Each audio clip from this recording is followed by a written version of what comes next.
غیر منصفانہ quota system صرف سندھ میں کیوں نافذ کیا؟ سندھ میں لسانی بل پیش کر کے تمہارے نانا نے سندھ میں نفرت اور تعصب کا بیج بویا، فوج کی خوشنودی کے لیے پاکستان کو توڑنا بھی گوارا کر لیا۔ کیا ملا؟ فوج نے بھٹو کو پھانسی پہ چڑھا دیا۔ وزیر بھٹو یعنی تمہاری والدہ نے مہاجروں کے خلاف متعصبانہ پالیسیاں جاری رکھی، اور جب وہ 1993 میں دوبارہ حکومت میں آئیں تو انہوں نے اس بات کا وعدہ کیا کہ وہ ماضی کی غلطیاں نہیں دہرائیں گی، لیکن ایم کیو ایم اور مہاجروں کے خلاف 92 میں شروع ہونے والے فوجی آپریشن کو 93 میں جاری رکھا اپنے دور حکومت، جو 94، 95، 96 تک جاری رہا، اور نہ صرف جاری رہا، ہر گزرتے دن کے ساتھ اس نے شدت اختیار کی، بڑھتا ہی رہا۔ اگر پہلے ہمارے 5 ساتھی شہید ہوتے تھے تو ان کے دور میں ایک دن میں 20 ہمارے ساتھی شہید ہوئے ہیں، 15 ایک دن میں شہید ہوئے ہیں۔ تمہاری والدہ کے دور میں جعلی پولیس مقابلوں کے نام پر ہزاروں مہاجر نوجوانوں کو ماورا عدالت قتل کیا گیا۔ ہم سمجھتے ہیں کہ بلاول بھٹو زرداری نے قائد تحریک جناب الطاف حسین کی تقریر کو متنازع کہہ کر ان پر لگائی جانے والی غیر آئینی غیر قانونی جو پابندی اس کو جائز قرار دے دیا ہے۔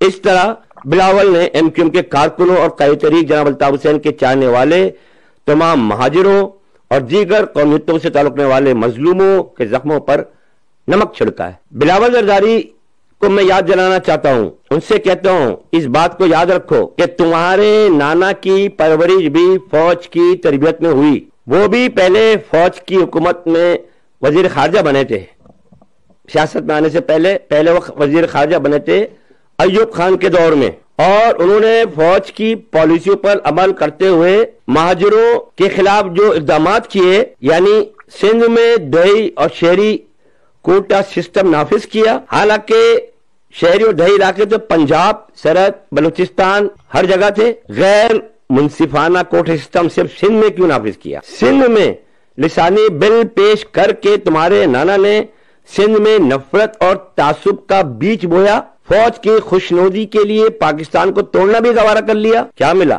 فوج نے بھٹو کو پھانسی پہ چڑھا دیا۔ تمہاری ماں بے نظیر بھٹو نے بھی اپنے باپ کی طرح یعنی تمہارے نانا کی طرح مہاجروں کے خلاف متعصبانہ طرز عمل اختیار کیا اور پالیسیاں بنائیں۔ 88 میں اپنے پہلے دور حکومت میں بے نظیر بھٹو یعنی تمہاری والدہ نے مہاجروں کے خلاف متعصبانہ پالیسیاں جاری رکھی، اور جب وہ 1993 میں دوبارہ حکومت میں آئیں تو انہوں نے اس بات کا وعدہ کیا کہ وہ ماضی کی غلطیاں نہیں دہرائیں گی، لیکن ایم کیو ایم اور مہاجروں کے خلاف 92 میں شروع ہونے والے فوجی آپریشن کو 93 میں جاری رکھا اپنے دور حکومت، جو 94، 95، 96 تک جاری رہا، اور نہ صرف جاری رہا، ہر گزرتے دن کے ساتھ اس نے شدت اختیار کی، بڑھتا ہی رہا۔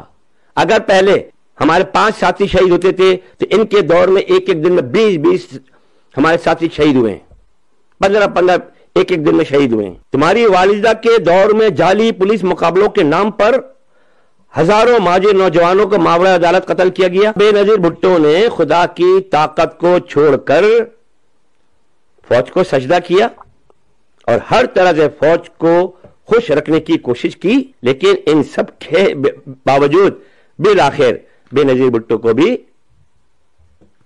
مار دیا گیا۔ تم بھی اپنے نانا اور والدہ کی طرح اقتدار کی خاطر فوجی بھٹو کی پالش کر رہے ہو۔ تمہیں ایسا کرتے ہوئے شرم آنی چاہیے اور اپنے نانا اور والدہ کا انجام یاد رکھنا چاہیے۔